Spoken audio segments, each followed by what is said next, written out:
Okay so guys, अब हम लोग बात कर रहे हैं नॉर्मेलिटी की। इससे पहले हम लोगों ने देखा था मोलैरिटी, मोलैलिटी। ओके, अब बात कर रहे हैं नॉर्मेलिटी। ओके, ये तीनों में बहुत कंफ्यूजन होता है, capital M, small M and capital M. देखो पहले तो डिफरेंस के अकॉर्डिंग समझ लेंगे, ये डेफिनेशन छोड़ दो, पहले डिफरेंस देख लो। मोलैरिटी क्या होता है और नॉर्मेलिटी क्या होता है। मोलैरिटी क्या है guys? Molarity equal to number of moles of solute, number of mole of solute, किसका मोल बोला है? सॉल्यूट का, divided by volume of solution in litre, volume of solution in litre. But जो नॉर्मेलिटी होता है उसका क्या है? Normality equal to number of equivalent of solution, यानी उस सॉल्यूशन का इक्विवेलेंट क्या है। ओके, अब ये इक्विवेलेंट भी आपको समझ में आ जाएगा, कंफ्यूज मत हो, बस समझो। Number of equivalent of solution divided by volume of solution in litre, दोनों सेम है गाइस।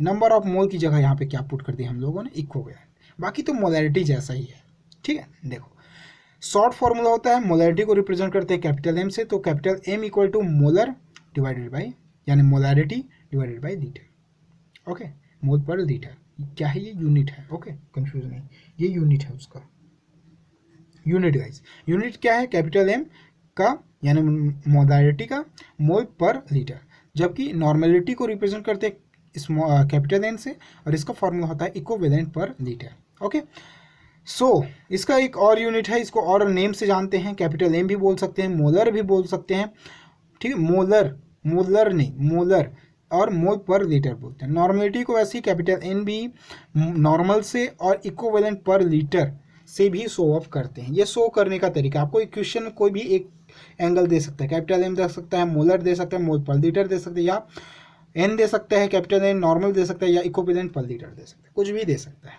ओके, कंफ्यूज नहीं होना है। सो अब देखो क्या हो रहा है, डेफिनेशन होगा, it is defined as the number of gram equivalent of solute, solute का क्या? ग्राम इक्विवेलेंट प्रेजेंट पर लीटर ऑफ सॉल्यूशन, जो उसके हर एक लीटर में प्रेजेंट होगा। It is denoted by capital N. Okay, चलो डेफिनेशन पे ज़्यादा फोकस नहीं करना है, डेफिनेशन जनरली वही बोल रहा है जो फॉर्मूला है, या फॉर्मूला के अकॉर्डिंग ही डेफिनेशन है, डेफिनेशन के अकॉर्डिंग है फॉर्मूला। कंफ्यूज नहीं होना है, सिंपल। देखो हमको ये सब तो समझ में आ गया, बस फॉर्मूला पुट करते जाओ, जब सॉल्यूशन इक्वेशन जब सॉल्व करेंगे कोई भी एग्जांपल, तो इजीली समझ में आ जाएगा। अब देखो भाई, एक और फॉर्मूला जो है, इससे पहले हम लोग बता देता हूँ मैं आप लोगों को। नॉर्मेलिटी इक्वल टू होता है, नॉर्मेलिटी इक्वल टू, याद रखना मोस्ट इंपॉर्टेंट फॉर्मूला है, normality equal to molarity into N factor, N factor. Normality equal to molarity into N factor. अब ये न्यू वर्ड क्या आ गया? N factor. What is N factor? N factor जो N F है वो होता है एन फैक्टर, किसी भी चीज़ का हो सकता है, ठीक है। जैसे ये देखो एसिड है, एसिड है, हाइड्रोक्लोरिक एसिड, इसमें अगर हम लोग H पॉजिटिव को काउंट करें तो H पॉजिटिव कितना है? 1 है। H2SO4 में अगर H पॉजिटिव देखें तो +2 है। S3PO4 में देखें तो हाइड्रोजन कितने हैं? 3 है। ओके, समझो अब इसको। अगर मैं बोलूं कि HCl के लिए एन फैक्टर कितना होगा फॉर एसिड, किसके लिए बात कर रहा है? For acid. तो फॉर एसिड के लिए जो नंबर ऑफ एन फैक्टर होता है, ठीक है, नंबर ऑफ आयन, ठीक है, number of H positive ions N acid can give, वो ऐसा मॉलिक्यूल, ठीक है, या ऐसा नंबर जो H पॉजिटिव आयन के थ्रू वो जो होता है ना एसिड, वो दे रहा है। ये जो एसिड है HCl, इसमें H पॉजिटिव आयन कितना दे रहा है? ये एक ही दे रहा है, N। तो इसका HCl का N फैक्टर कितना हो जाएगा गाइस? 1 हो जाएगा। H2SO4 में N फैक्टर कितना हो जाएगा? 2 हो जाएगा। और H3PO4 में N फैक्टर कितना हो जाएगा? 3 हो जाएगा। क्लियर? अब बेस के लिए बात कर लेते हैं। अगर सपोज यहाँ पे बेस होता जैसे NaOH, तो यहाँ पे जो एन फैक्टर काउंट होता वो किससे होता? OH से होता। अब यहाँ पे OH का एन फैक्टर कितना होता? 1, क्योंकि एक ही है। अब देखो CaOH ट्वाइस, यहाँ पे अगर कैल्शियम हाइड्रोक्साइड के लिए एन फैक्टर बोलते तो कितना होता? 2 होता, क्योंकि यहाँ पे OH कितने हैं? 2 है। सिंपल है। एसिड के लिए H पॉजिटिव, बेस के लिए आपका OH हाइड्रोक्सिल आयन, और यहाँ पे आपका H। ओके, अब सिंपल एक इक्वेशन से सॉल्व करते हैं कि जो नॉर्मेलिटी है उसको निकालते कैसे। देखो, calculate of normality of 0.5 molarity of H2SO4, यानी H2SO4 का मोलरिटी दिया है, अब इसमें इसकी नॉर्मलिटी निकालना है। तो कैसे निकालेंगे भाई, फॉर्मूला क्या होता है नॉर्मलिटी का, नॉर्मलिटी इक्वल टू क्या है, normality equal to number of equivalent of solution divided by mole volume of solution, volume of solution in litre. यहाँ पे हमको कुछ निकालना नहीं है। नॉर्मलिटी का एक दूसरा भी फॉर्मूला हम लोग पढ़े हैं, normality equal to molarity into N factor. Molarity दिया है, एन फैक्टर यहाँ से निकाल सकते हैं। तो H2SO4 का अगर हम लोग एन फैक्टर निकालेगा इस, ठीक है देखो, तो एन फैक्टर इन H2SO4 कितने हाइड्रोजन है भाई, कितने हाइड्रोजन आयन है, 2 है, 2 एन फैक्टर निकल जाएगा इसका। ओके, अब इस एन फैक्टर को फॉर्मूले में लगा दो। मोलरिटी कितना है, मोलरिटी है 0.5, एन फैक्टर फाइंड आउट करना है, एन फैक्टर निकल गया 2, तो N equal to M into N factor NF। तो एम कितना है भाई, एम है 0.5 इंटू 2, एन फैक्टर 2, तो कितना आ जाएगा 1 नॉर्मल, यानी 1 नॉर्मल क्या हो गया, इसकी नॉर्मलिटी हो गई। Is that clear? बस कंफ्यूज इक्विवेलेंट में होते हैं, इक्विवेलेंट में कंफ्यूज नहीं होना है। ओके, चार्जेस पे है। ओके, एक और क्वेश्चन देखो, आई स्ट्रॉन्ग बैटरी, भाई बैटरी भी है तो कैसा है, स्ट्रॉन्ग है। Okay, I strong battery contain a solution, क्या कंटेन कर रहा है भाई, सॉल्यूशन कंटेन कर रहा है, एसिड ही कंटेन करेगा battery. Contain a solution of H2SO4, sulphuric acid ही बोला, कितना परसेंट, 30%। यहाँ पे एक न्यू वर्ड 30% की बात हो गई, ये थोड़ा highlighted point. By weight, weight के थ्रू ये 30% है H2SO4। फाइंड आउट नॉर्मलिटी, अब इसका नॉर्मलिटी फाइंड आउट करना, ये जो इसने क्लियर कर लिया गाइस, उसको नॉर्मलिटी में कहीं भी कोई प्रॉब्लम नहीं होने वाला। ओके, बहुत ईजी है गाइस, देखो समझ लेना बस है इसमें। Given density of solution equal to 1.2 gram per centimetre cube. Okay, तो ये उसका डेंसिटी मिल गया, सेंटीमीटर क्यूब लीटर मिलीलीटर ही है, ठीक है। अब देखो सेंटीमीटर क्यूब सॉरी लीटर हो जाएगा ये। H2SO4 का कितना दिया है, 30% दिया है, बाई वेट दिया है, किस में दिया है, बाई वेट। ओके, यानी बाई वेट को हम लोग किस तरह से लिख सकते हैं गाइस, समझना, 30% को हम लोग बाई वेट ले सकते हैं, 30% molar by molar, mass by mass. Okay, mass by mass, मतलब जो H2SO4 जो 30% है, तो ये जो 100% का होता है, 30% किसका बोला है, ये सॉल्यूट का बोला होगा। ओके, तो 30% मास बाई मास, परसेंट का मतलब ही 100 होता है, ये सबको पता होगा, 30%। सो 30 मास बाई मास, मास कितना है इसका, 30 ग्राम दिया है, डिवाइडेड बाय 100 इंटू 100, कैसे, परसेंट का तो 100 नहीं क्या, परसेंट। ओके, 30%, 30%।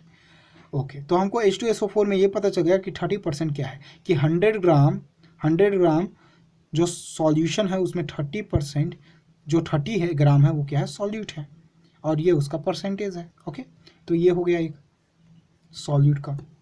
अब डेंसिटी ऑफ सॉल्यूशन दिया है गाइस, कितना है भाई density of solution, 1.2 gram per centimetre cube. तो 1.2 gram per centimetre cube, centimetre cube को हम लोग, सेंटीमीटर क्यूब है तो ml भी लिख सकते हैं, समझना ml, ठीक है, फर्स्ट दिन मैं सही बोला था, ml लिख सकते हैं, 1.2 ग्राम पर ml। मतलब क्या, ml बोला तो 100 ग्राम का ही सॉल्यूशन होता है, सबको पता है सॉल्यूशन कितना, 100 ग्राम यानी 100% ही होगा। तो 100 gram of solution has solute H2SO4 is 30 ग्राम। इसको छोड़ दो, इसको ले लो, मतलब क्या, हम लोगों ने पहले बात किया था कि 30% जो मास बाई मास है उसमें 30 डिवाइडेड बाई 100 इंटू 100% के अकॉर्डिंग है। मतलब ये बोल रहा है कि 100 ग्राम जो सॉल्यूशन है, 100 ग्राम जो सॉल्यूशन है उसमें सॉल्यूट कितना है, यानी आपका जो H2SO4 जो सॉल्यूट है वो कितना है, 30 ग्राम, 30 ग्राम। ओके, ये क्लियर हो गया। अब ये डेंसिटी ऑफ सॉल्यूशन पे आ जाओ, तो डेंसिटी ऑफ सॉल्यूशन कितना दिया है, 1.2 ग्राम पर सेंटीमीटर क्यूब को ही कन्वर्ट करना है हमको, सेंटीमीटर क्यूब मतलब क्या, मिलीलीटर। ओके ओके गाइस, अब देखो, अब हमको फाइंड आउट क्या करना है भाई, इसमें क्या बोला है फाइंड आउट करने के लिए, find out normality, normality. Okay, so normality हमको निकालना है तो हमको क्या करना पड़ेगा, नॉर्मलिटी का फॉर्मूला लगा सकते हैं, normality equal to number of equivalent of solution divided by mole of solution in litre. अब हमको नॉर्मलिटी निकालने की जरूरत क्या है, हम मोलरिटी से भी निकाल सकते हैं, यानी नॉर्मलिटी का एक और फॉर्मूला होता है n equal to m into NF, इससे भी निकाल सकते हैं, तो इससे ही निकाल के देखते हैं क्योंकि मोलरिटी के लिए सफिशिएंट अमाउंट है हमारे पास जो चाहिए। देखो molarity equal to number of mole of solute, जो सॉल्यूट दिया H2SO4 divided by volume of solution in, molarity निकाल रहे हैं, मोलैरिटी नहीं, okay, molarity, volume of solution in litre, volume of solution in litre, okay. So number of moles of solute दिया है क्या, H2SO4 का नहीं दिया है, मतलब पहले तो इसी को निकालना पड़ेगा, क्या निकालना पड़ेगा, H2SO4 का number of mole.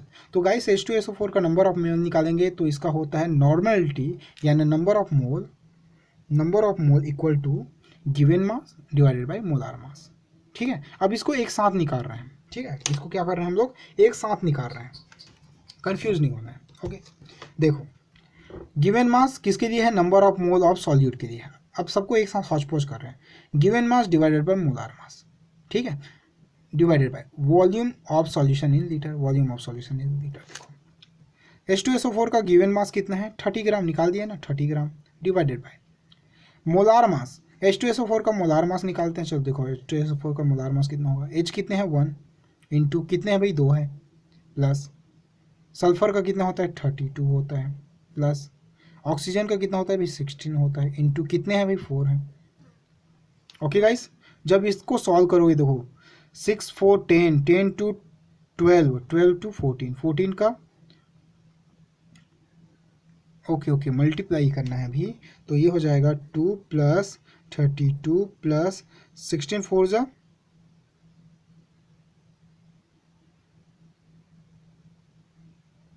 24 to 1 2 4 to 6, okay. अब 4 टू 10 10 टू 12, ओके। अभी भी कुछ कंफ्यूजन है,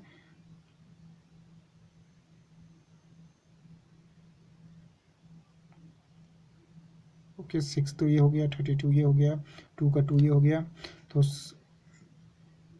4 okay 4 to 6 6 to 8, okay 8 and 6 3 9 98 mole पर माइनस, ओके 98 ग्राम आ गया, 98 मोलार मास हो गया, okay. 30 gram and 98 molar mass divided by volume of solution in litre. हमको सॉल्यूशन का लीटर में पता नहीं, हमको तो मिलीलीटर में पता है, वो भी ग्राम दिया है। Density of solution equal to क्या है भाई, ग्राम में दिया है ये। अब इसी को चेंज करना है गाइस, यही समझना है, ये समझ गए तो सब समझ गए। देखो डेंसिटी के लिए एक और फॉर्मूला यूज करते हैं हम लोग, density of solution equal to mass of solution divided by volume of solution. भाई इजी है, density of solution equal to mass of solution, solution का मास और सॉल्यूशन का वॉल्यूम, यानी D equal to M upon V, mass और volume, ठीक है, मास और वॉल्यूम की बात हो रही है।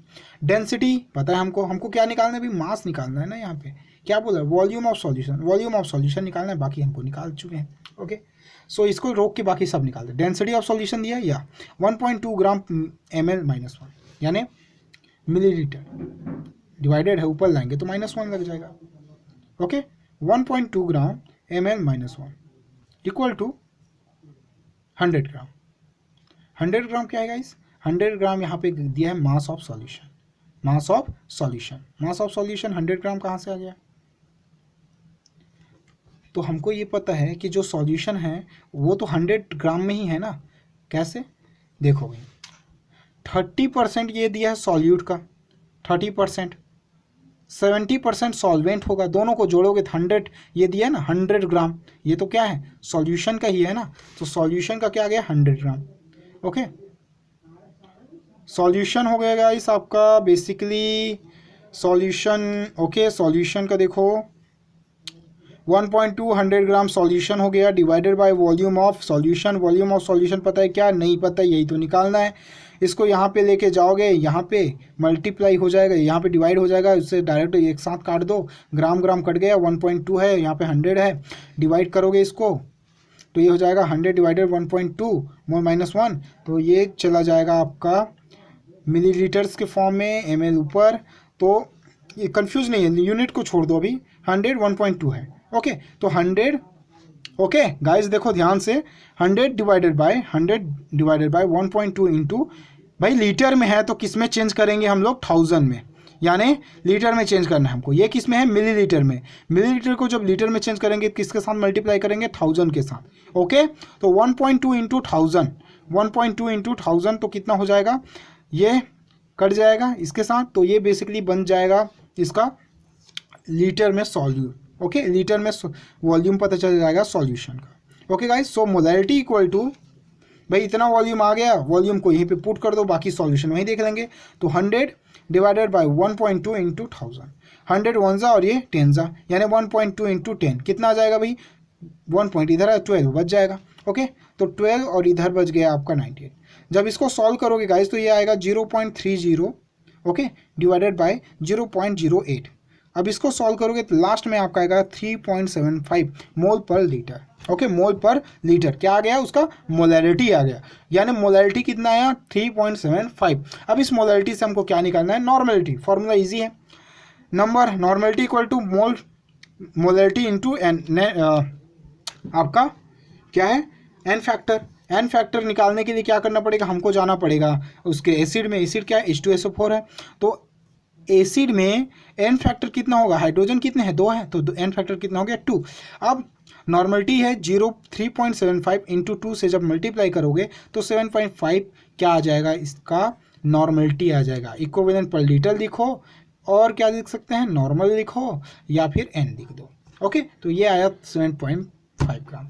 बुक में आपके बहुत सारे ऐसे इक्वेशंस होंगे, आप उसको सॉल्व करके देखना, कोई भी प्रॉब्लम होगा तो कमेंट करना। Okay guys.